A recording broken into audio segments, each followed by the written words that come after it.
OG cinema ఇప్పటికీ 19 రోజులు అవుతుంది రిలీజ్ అయ్యి. మరి ఈ 19 రోజులకి ఎంత కలెక్షన్ వచ్చింది? ఇప్పటికైనా ఈ సినిమా లాభాల బాట పట్టిందా, లేకపోతే ఇంకా నష్టాల్లోనే ఉందా, సూపర్ డూపర్ హిట్ అయిందా లేదా అనే ఒక క్వశ్చన్ అనేది ఇప్పుడు ఫ్యాన్స్లో, అదేవిధంగా కొంతమంది యాంటీ ఫ్యాన్స్లో కూడా ఈ క్వశ్చన్ అనేది వినిపిస్తుంది. మరి 19 డేస్కి ఎంత కలెక్షన్స్ వచ్చాయి? ఖచ్చితంగా ఓవరాల్ ఇప్పుడు దాకా ఓజీ సినిమా కలెక్షన్స్ చూసుకుంటే దాదాపు 330 కోట్ల దాకా ఉందన్నమాట. మరి నైజాం అయితే సూపర్ ప్రాఫిట్స్ అని దిల్ రాజు గారే చెప్పారు.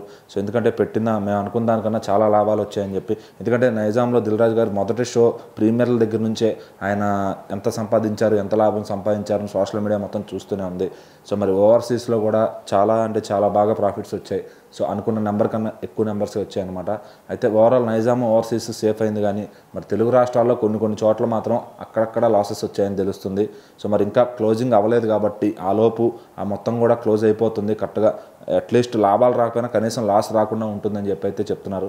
సో చాలా ఏరియాల్లో బాగానే వచ్చాయి, కానీ ఎక్కడో కొన్ని మూల ఏరియాస్లో కొంత ఏరియాస్లో ఓజీ సినిమా మరి అది ఎక్కకపోవడమో మరి ఏమో కానీ, లేదంటే హాలిడేస్ అయిపోవడమో వల్ల ఫుల్ మార్జిన్లో రాలేదన్నమాట.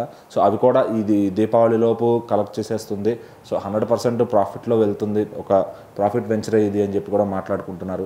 సో మరి చాలా రోజుల తర్వాత పవన్ కళ్యాణ్ గారికి ఒక హిట్ వచ్చిందని చెప్పి ఫ్యాన్స్ అందరూ చాలా హ్యాపీగా అయితే ఉన్నారనమాట. అంటే ఓవరాల్గా 400 కోట్లు వస్తేనే ఇంకా ఎలాంటి ఇబ్బందులు ఉండవు, సినిమా సక్సెస్ అని అనుకోవచ్చు అని చెప్పేసి కూడా అంటున్నారు. మరి అసలు ఇప్పటి వరకు చూస్తే ఇప్పుడు కాంతారా చాప్టర్ 1 అయితే ఫుల్గా అన్ని లాగేసుకుందని చెప్పుకోవచ్చు. మరి 400 కోట్లు వచ్చే అవకాశం ఉందంటారా? అంటే ఖచ్చితంగా ఇప్పుడు తీసుకురావాలి అంటే ఇంకా దాని ఓజీని బయట లాంగ్వేజ్లో వదల, హిందీలో కానీ, తమిళ్లో కానీ, కన్నడలో కానీ, వేరే లాంగ్వేజ్, ఓన్లీ తెలుగులో వచ్చి ఇంత కొట్టుకుందంటే చాలా బెస్ట్ అనే చెప్పాలి. సో ఈ సంవత్సరం మనం 300 కోట్లు దాటిన సినిమా అంటే సంక్రాంతి వస్తున్నాం ఒకటే ఉంది. సో మరి దాని తర్వాత మళ్ళీ ఓజీ వచ్చింది ఓన్లీ తెలుగు లాంగ్వేజ్ రిలీజ్ అయ్యి.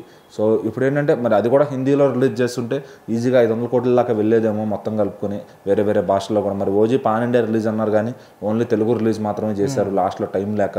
మరి తర్వాత ఆ సినిమాని వేరే లాంగ్వేజ్లో వదులుతారా, ఓటీటీలో ఏమన్నా వేరే లాంగ్వేజ్ అటాచ్ చేస్తారా తెలియదు, కానీ సో దానికి తెలుగు నుంచి అయితే మంచి రాబడే వచ్చింది. సో కొన్ని ఏరియాల్లో ఎప్పుడు డెఫిసిట్లు అనేవి కనపడుతూ ఉంటాయి అనమాట.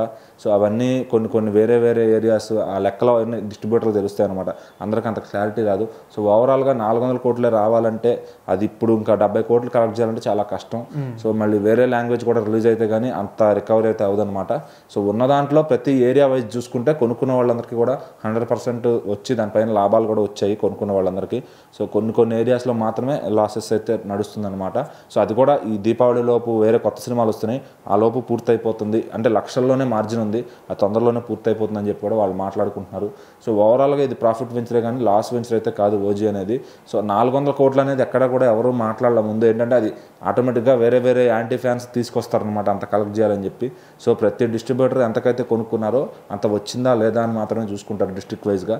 సో మరి ఇక్కడ నైజాము ఓవర్సీస్ లాభాలు వచ్చిందంటే ఏపీ ఒకటే కాబట్టి, అది కూడా చాలా రేర్ ఏరియాస్లో కాబట్టి వచ్చేస్తాయి ఈజీగా.